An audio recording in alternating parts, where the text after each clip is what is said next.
वर्षीच्या गणेश उत्सवानिमित्त आपले पाचही जिल्ह्यांमध्ये कोल्हापूर, सातारा, सांगली, पुणे ग्रामीण, सोलापूर ग्रामीण एकूण 28,000च्या जवळपास सार्वजनिक गणपती आहेत, छोटे मोठे मिळून, आणि ही संख्या मोठ्या प्रमाणात आहे। या पूर्ण गणपती उत्सवासाठी चोख सुरक्षा नियोजन आपण केलेलं आहे। आमचे SP आणि त्यांच्या सगळ्या चमूंनी जवळपास अर्धा उत्सव आता चांगल्या वातावरणात, आनंदी वातावरणात संपन्न झालेला आहे आणि येणारे उर्वरित अनंत चतुर्दशीपर्यंत चांगल्या सुरक्षित वातावरणात पार पडेल आणि गणपती बाप्पांचा आशीर्वाद सगळ्यांना मिळेल अशी मला आशा आहे। पाचही जिल्ह्यांमध्ये बाहेरून जे मनुष्यबळ होतं त्याच्यामध्ये SRPF आणि होमगार्ड जवळपास 5,500 होमगार्ड आणि 5 कंपनी SRPFचा पुरवठा पोलीस मुख्यालय मुंबईकडून झालेला आहे। त्याच्याशिवाय माझे जवळपास 800 अधिकारी आणि 8,500 कर्मचारी पाचही जिल्ह्यांमध्ये या बंदोबस्तासाठी तैनात आहेत। दंगा काबू योजना आणि इतर सगळ्या ड्रिल्स आम्ही घेतलेल्या आहेत। या दरम्यान ईद ए मिलादचा सुद्धा सण येत आहे, त्याच्यासाठी सुद्धा शांतता समितीची मीटिंग, मोहल्ला समिती मीटिंग आणि इतर नागरिक आणि अधिकाऱ्यांच्या सोबत बैठका झालेल्या आहेत। या मिरवणुकांचं पूर्ण नियोजन झालेलं आहे।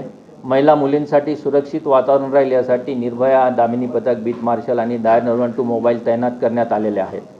विसर्जनाच्या ठिकाणी जी व्यवस्था लागते त्यासाठी स्थानिक स्वराज्य संस्था, मनपा, पाटबंधारे विभाग, विद्युत विभाग आणि महसूल यंत्रणा यांच्या सहाय्याने सगळ्या सुविधा पुरवण्याचा प्रयत्न करण्यात आलेला आहे। त्यामुळे गौरी विसर्जनापर्यंत विसर्जनसुद्धा चांगल्या प्रकारे पार पाडलेले आहेत आणि येणाऱ्या काळात ते चांगलेच पार पडतील। वेगवेगळ्या प्रकारे प्रदूषण होतात, यामध्ये ध्वनी प्रदूषण मोठ्या प्रमाणात आहे। तर जवळपास आतापर्यंत पाचही जिल्ह्यांमध्ये 800 नॉईज लेवल पोल्युशन मीटरच्या रीडिंग्स घेण्यात आलेल्या आहेत आणि खटले दाखल करण्याची प्रक्रिया सध्या सुरू आहे। विविध समाजकंटकांवर आणि गुंडांवर तडीपारीची कारवाई करणे, MCOC अंतर्गत संघटित टोळींवर कारवाई करणे, MPDA आणि इतर प्रतिबंधक कारवाई ही मोठ्या प्रमाणात करण्यात आलेली आहे। ती आकडेवारी हजारांच्या संख्येमध्ये आहे। याशिवाय एक गाव एक गणपती आहे, पर्यावरणपूरक गणपती आणि राज्य शासनाचा उत्सव आहे, त्यामध्ये सगळ्यांना सहभागी होण्यासाठी आम्ही आवाहन केलेलं आहे। या काळामध्ये आम्ही जवळपास 2 कोटीचा गांजा पकडलेला आहे।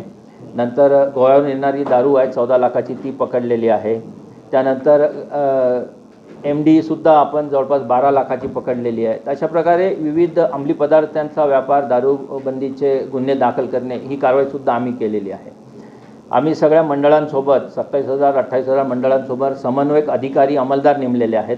तर जवळपास 5,500 अंमलदारांचे समन्वयक म्हणून मंडळांसोबत काम करत आहेत आणि ते पोलीस प्रशासन आणि मंडळाचे पदाधिकारी यांच्यामध्ये समन्वय ठेवून हा पूर्ण उत्सव चांगल्या प्रकारे पार पडेल असा आम्ही प्रयत्न करत आहोत।